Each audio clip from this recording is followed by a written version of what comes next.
AI 안경이 수능 수학 모의고사를 풀었습니다. 30문제 중에 딱 한 문제 틀려서 96점. 그런데 그 한 문제도 수학을 못 풀어서 틀린 게 아니었어요. 문제를 제대로 못 알아본 거였고 다시 보여주니까 그것까지 풀어냈다고 합니다. 사실상 다 푼 거죠. 이 영상을 보고 많은 분들이 부정행위를 걱정하셨어요. 시험장에서 저런 안경을 쓰면 어떻게 막느냐? 앞으로 안경까지 검사해야 하느냐? 당연히 고민해야죠. 기술이 바뀌면 시험도 거기 맞춰 바뀌어야 할 겁니다. 그런데 저는 그 영상을 보면서 좀 다른 생각이 들더라고요. AI가 이미 사람보다 훨씬 빠르게 답을 찾는 시대인데 우리는 언제까지 누가 더 빨리 답을 찾는지로 아이들 수학 실력을 재려고 하는 걸까? 수능 수학이든 모의고사든 시험은 다 똑같아요. 정해진 시간 안에 문제를 읽고 풀이 방법을 떠올리고 계산까지 끝내서 답을 표시해야 합니다. 풀 수 있는 문제여도 종이 울리면 그걸로 끝이에요. 시험이니까 어쩔 수 없죠. 정해진 시간 안에 정확하게 푸는 것도 분명한 실력입니다. 그걸 잘하는 아이들 정말 대단한 거예요. 저도 지금 수능 준비하는 아이한테 시간 신경 쓰지 말고 천천히 풀라고 말할 생각은 없어요. 지금 있는 시험을 치르려면 속도 훈련도 해야 하고 자주 나오는 유형도 익혀야 하고 계산 실수도 줄여야 합니다. 그게 현실이니까요. 그런데요. 그 현실이 너무 세지다 보니까 어느 순간 수학 공부의 목적까지 같이 바뀌어 버린 건 아닐까요? 생각하는 것보다 빨리 처리하는 게 중요해지고 왜 그렇게 풀었는지보다 몇 번을 골랐는지가 중요해지고 끝까지 이해하는 것보다 일단 답을 맞히는 게 더 중요해진 것처럼요. 우리 집 아이들은 수학 시험을 치고 오면 못 푼 문제를 집에서 다시 풉니다. 두 녀석이 다 그래요. 시간이 모자라서 손도 못 댄 문제든 풀다가 중간에 멈춘 문제든 집에 오면 다시 꺼내서 붙잡아요. 시험은 이미 끝났잖아요. 집에서 푼다고 점수가 올라가는 것도 아니고 등급이 달라지는 것도 아니에요. 그런데도 다시 풉니다. 저는 그 모습을 볼 때마다 저게 진짜 수학 공부 아닐까 그런 생각을 하곤 했어요. 점수에는 남지 않지만 자기가 어디서 막혔는지 다시 보고 다른 방법을 찾아보고 끝내 자기 힘으로 풀어내는 것. 그 과정은 아이 안에 남으니까요. 특히 큰아이 얘기를 하나 해볼게요. 지금은 대학교 1학년인데 작년에 수능을 쳤습니다. 수학 시간에 시간이 모자라서 풀다만 문제가 한 문제 있었대요. 시험이 끝나고 점심시간이 됐는데요. 이 녀석이 밥을 먹으면서도 그 문제가 계속 마음에 걸렸던 모양이에요. 결국 점심시간에 그 문제를 다시 풀었습니다. 나중에 정답을 확인해 보니 맞았대요. 물론 수능 점수에는 아무 영향도 없었죠.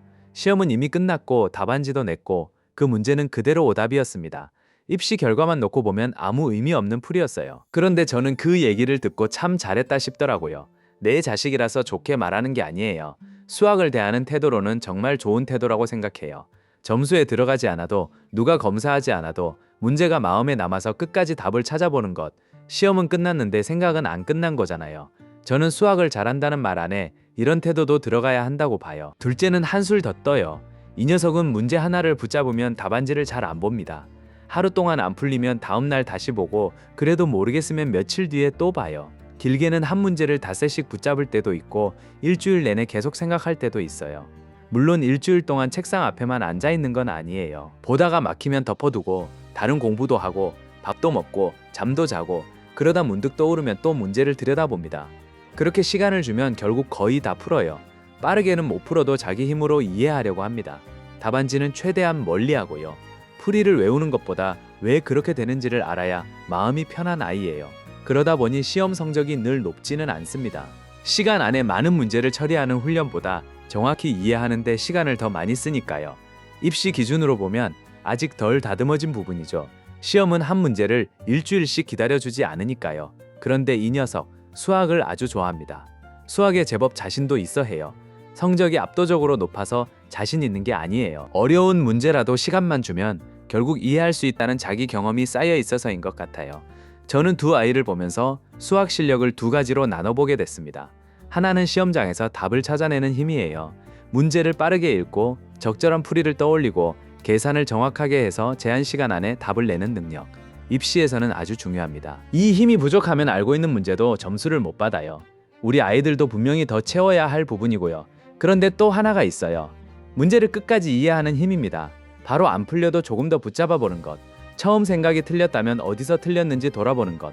답안지를 보기 전에 다른 길이 없는지 찾아보는 것. 답이 나온 뒤에도 왜 그 답이 되는지 확인하는 것.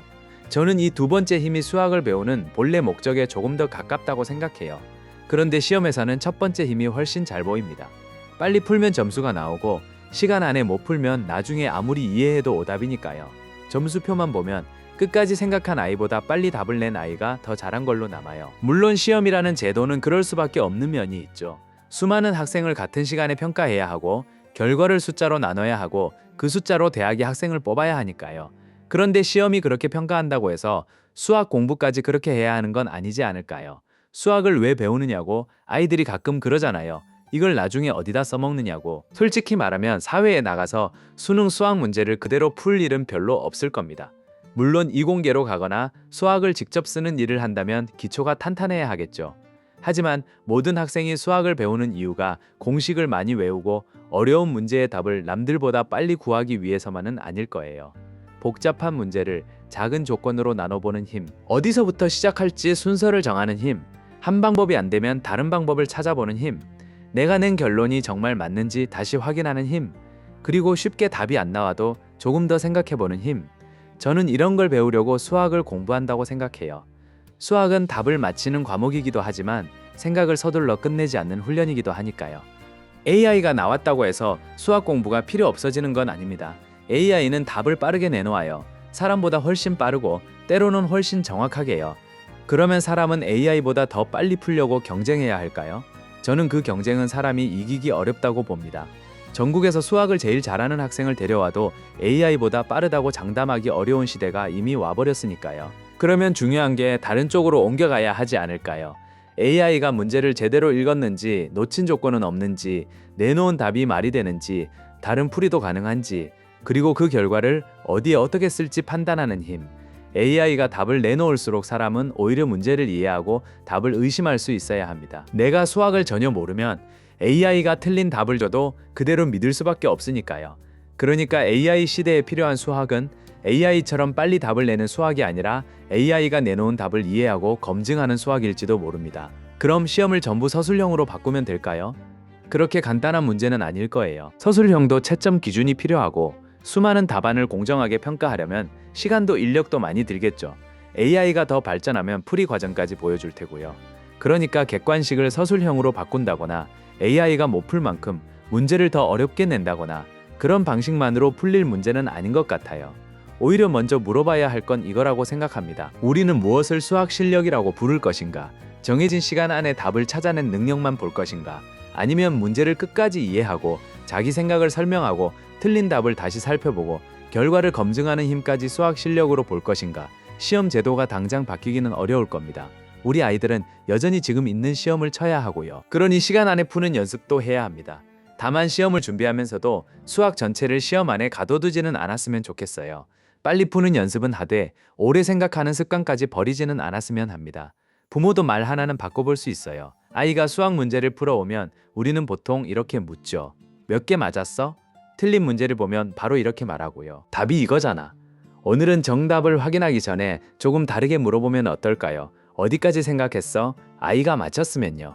왜 이 방법으로 풀었어? 아이가 틀렸으면요. 어디서부터 생각이 꼬인 것 같아? 부모가 수학을 잘 몰라도 괜찮습니다. 저도 아이들 문제를 다 풀어줄 수 있는 사람이 아니에요. 다만 아이가 자기 생각을 말로 꺼낼 수 있게 들어주는 건 할 수 있습니다. 정답을 알려주는 부모가 아니라 아이 생각이 어디까지 갔는지 궁금해하는 부모가 되는 거죠. 오늘 여러분께 묻고 싶어요. 아이가 수학 문제를 틀렸을 때 답부터 알려주고 있지는 않으신가요? 시험장에서 못 푼 문제를 집에 와서 다시 풀고 있으면 시험 때 풀었어야지 그 말만 하고 있지는 않으신가요? 시험에서는 이미 늦었을 수 있어요. 하지만 공부에서는 거기서부터 시작일 수도 있습니다. 수능 점수에는 남지 않았지만 점심시간에 그 문제를 끝까지 풀었던 아이, 한 문제를 닷새고 일주일이고 붙잡으면서 자기 힘으로 이해하려는 아이, 저는 그 시간이 헛된 시간이라고 생각하지 않아요. 정답은 시험지에 남지 않았어도 끝까지 생각해본 경험은 아이 안에 남으니까요. 오늘의 작은 실천은 이겁니다. 아이가 오늘 틀린 수학 문제 하나를 바로 설명해주지 말고 정답지도 잠깐 덮어둔 채 이렇게 물어봐 주세요. 지금 어디까지는 알겠어? 그리고 아이가 설명하면 하나만 더 물어보는 거예요. 조금 더 생각해 볼래? 아니면 오늘은 여기까지 하고 내일 다시 볼래? 그 문제가 오늘 안 풀려도 괜찮습니다. 내일 다시 볼 수도 있고 며칠 뒤에 문득 풀릴 수도 있으니까요. AI는 몇 초 만에 답을 내놓을 겁니다. 하지만 아이가 한 문제를 오래 붙잡고 자기 힘으로 이해해낸 경험은 AI가 대신 만들어줄 수 없습니다. 답은 안경 위에 뜰 수 있어도 생각하는 힘은 아이 안에서 자라야 하니까요.